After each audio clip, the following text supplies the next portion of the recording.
Something Pennsylvania could improve upon is the arrest rate of violent criminals.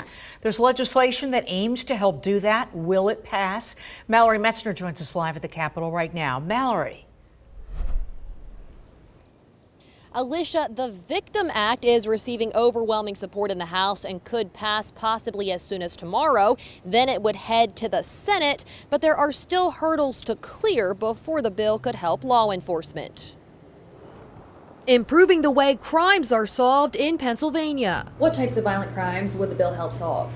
Sure. So the Victims Act is going to be designed to help address violent crimes, including homicide, human trafficking, burglary, rape, crimes that really have a severe negative consequence on our communities. House Judiciary Chairman Tim Briggs is the prime sponsor of House Bill 1511. Across Pennsylvania, it's around 32% of violent crimes get charged. The bill creates a grant program for law enforcement agencies to apply for funding for resources. For forensics, for investigations, for technology, also for cooperation with witnesses. Tools Detective Commander Andy Baez with York City Police Department says are needed. It's always easier to be able to present, the ballistics and the DNA and whatever we can match to the perpetrator. Baez says over 70% of homicides in York last year were solved. It's because of technology and resources that we've utilized. Agencies can also use grant money for hiring, retaining, and training personnel to investigate homicides and other violent crimes. Homicides are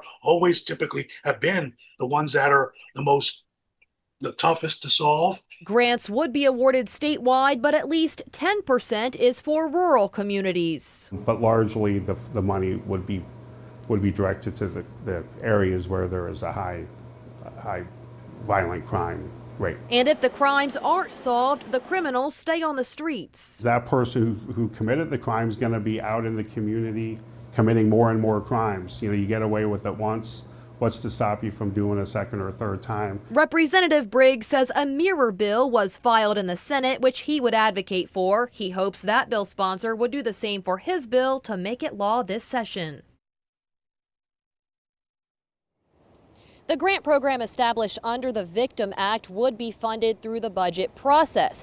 If the bill passes, but the program doesn't receive funding in the budget this session, Representative Briggs says they'll have to try again to get the program funded in future years. Live at the state capitol, Mallory Metzner, ABC 27 News.